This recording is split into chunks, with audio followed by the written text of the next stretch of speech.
Պարոն Խալաթյան, սկսենք Գյումրու ընտրություններից, ամփոփելով Գյումրու ընտրությունների արդյունքները ձեզ համար սպասելի էին դրանք։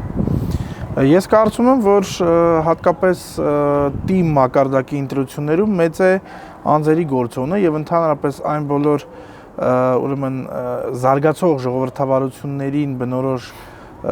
բացասական երևույթները, ինչպիսին է ասենք կլանայնությունը, խնամի ծանոթ բարեկամ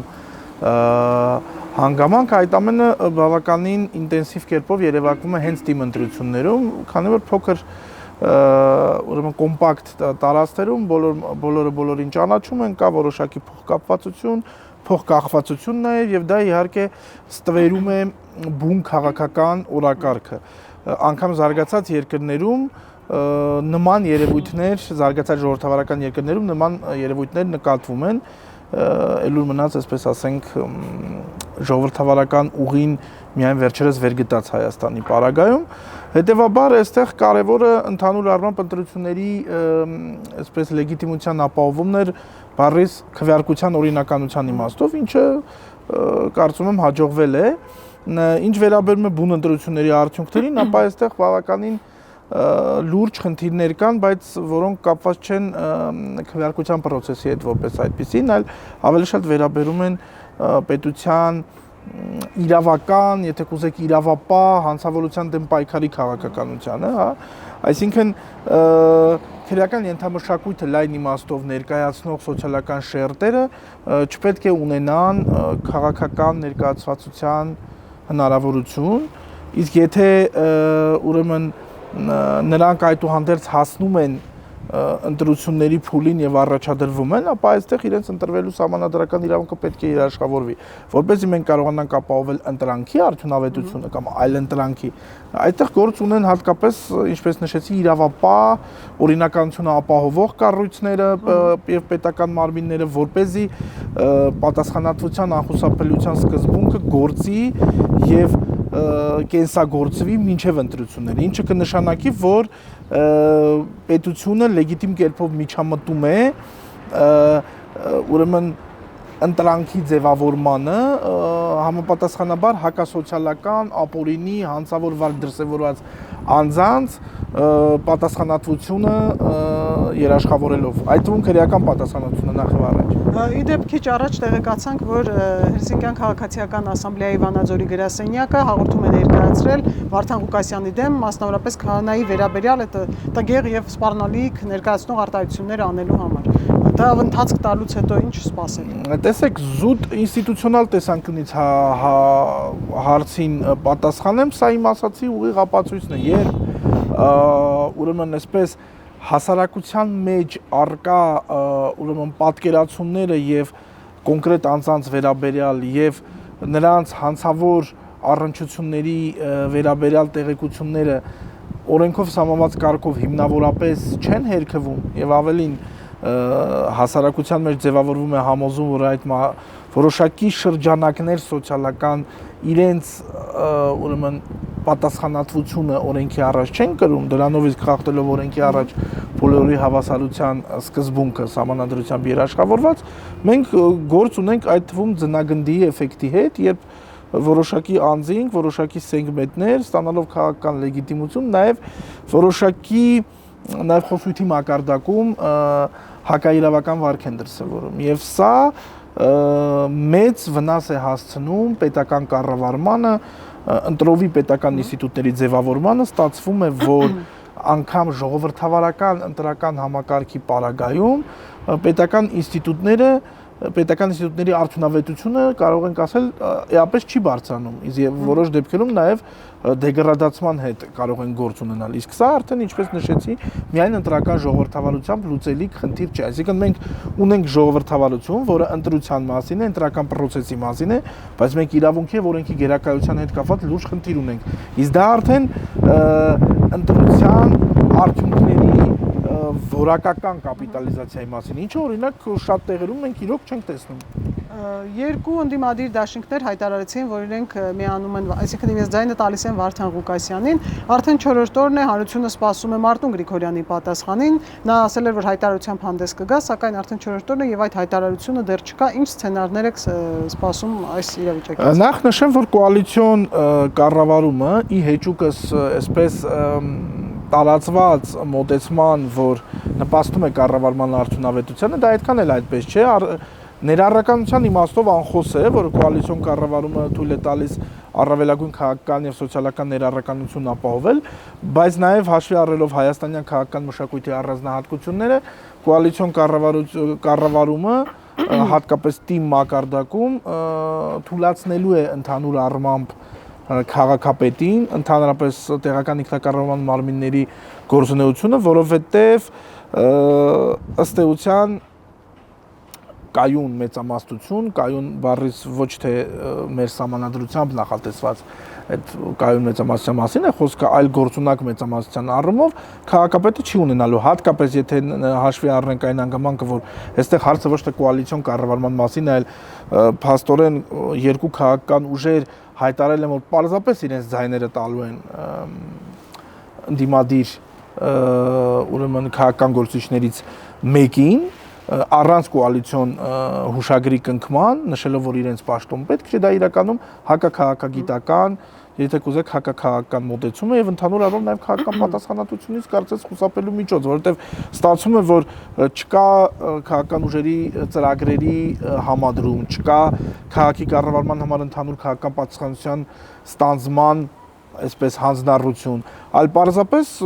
ինչ որ անձի տրվում են ձայներ, իսկ դրանից հետո փաստորեն չկա որևէ պարտականություն եւ պատասխանատվություն ոչ այդ անձի հանդեպ, ոչ ընդհանրապես համայնքի հանդեպ, եւ ստացվում է, որ ավականու եւ քաղաքապետի միջեւ անխուսափելիորեն լինելու է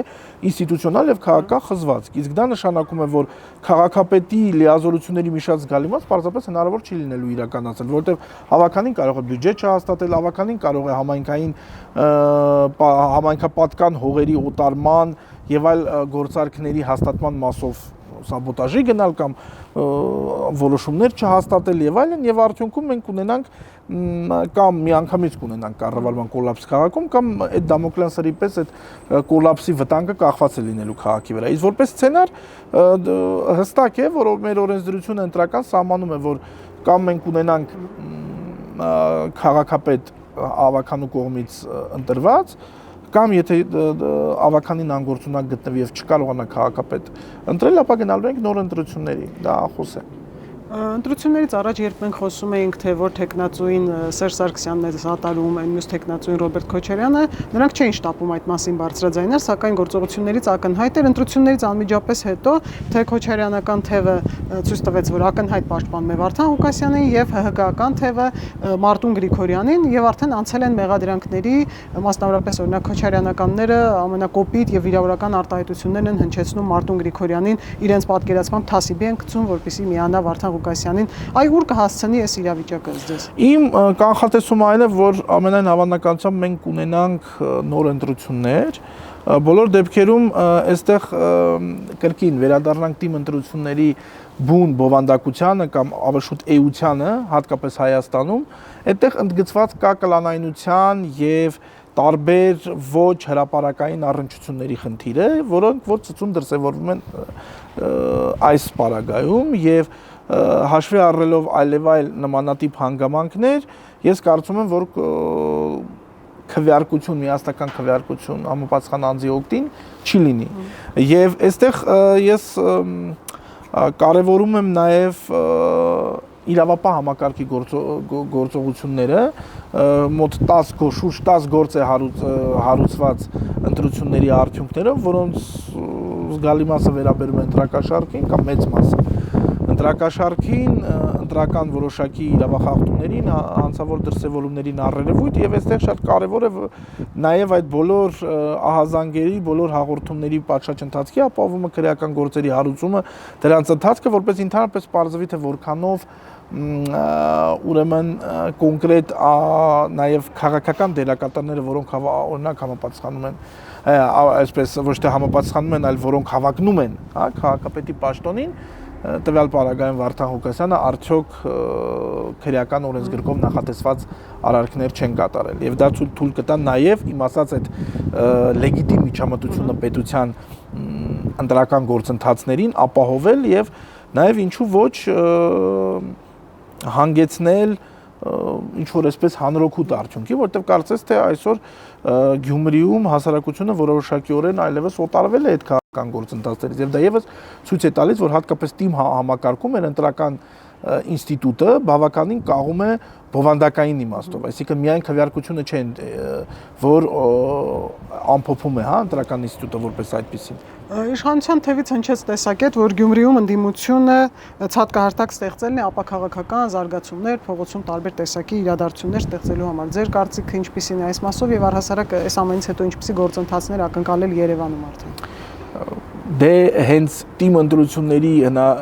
ինչ որ առումով ապաքաղաքական բնույթը բացատրվում է մեր ընտրական ինստիտուտի բազմաթիվ անկատարություններով։ Օրինակ, այն, որ ինչ որ անհայտ կուսակցություններ, անհայտ դաշինքներ, իրականում կարող է 5-ից 10 անդամ ունեցող կուսակցություններ ցածկահարթակ են որոշակի քաղաքական գործիչների համար։ Դա ցույց է տալիս, որ մեր ընտրական համակարգը շարունակում է մնալ շատ անձնակենտրոն, ինչը խորհրդանական կառավարման համակարգին բնորոշ եւ հարիր չէ։ Դա ցույց է տալիս, որ մեր կուսակցական համակարգը բավականին ճգնաժամային իրավիճակում է։ Դա ցույց է տալիս, որ կուսակցական ռեֆորմը Հայաստանում որպես այդպիսին չի կայացել, մասնավորապես կուսակցությունների անդամության նկատմամբ պետության վերահսկողությունը գործնականում բացակայում է, կուսակցությունները միայն գրանցվելիս են ցույց տալիս իրենց անդամների մինիմալ չափը, քանակը, իսկ դրանից հետո որևէ մեկը գաղափար անգամ չունի այդ կուսակցությունը փաստացի ունի բավարար չափով օրենքով նախատեսված մինիմալ թվով անդամներ թե ոչ։ Եվ դա թույլ է տալիս կուսակցություններին ծառայեցնել ոչ թե որպես հասարակության շահի խողովակ, այլ որոշակի անձանց անձնական ամբիցիաների բավարարման եւ նաեւ պաշտոնների հասնելու ցանկությունը բավարարելու միջոց։ Ես կարծում եմ, որ նման ապաքաղաքական միջավայրը այո ձեռնտու է այն քաղաքական շրջանակներին կամ սոցիալական շերտերին, որոնք որ քաղաքականությունը իմ նշած պրիզմայով են ընկալում, իսկ եթե Գյումրիում գործընթացները զարգանան ապաքաղաքական տրամաբանությամբ, ապա դա իհարկե միայն վնաս կհասցնի ընդհանուր առմամբ ընտրական միջավայրին, բայց միևնույն ժամանակ կարծում եմ համապետական մասշտաբով նաև չպետք է Գյումրիի իհարկե ընտրությունները որպես երկրորդ քաղաքի թիմ ընտրություններ ունեն իրենց ուրույն իհարկե դերակատարություն ընդհանուր քաղաքական լանդշաֆտում, բայց նաև չպետք է դա այդ ուրեմն ընտրությունների նշանակությունը գերագնահատել համապետական օրակարգում դա որևէ էական փոփոխության չի հանգեցնի եւ գործընթացները կզարգանան արդեն համապետական ընտրություններին ընդառաջ համապատասխան ուրեմն տրամաբանությամբ։ Շնորհակալություն։ Ես եմ շնորհակալ։ Չմոռանաք հավանել տեսանյութը եւ բաժանորդագրվել Civic AM-ի YouTube-յան էջին։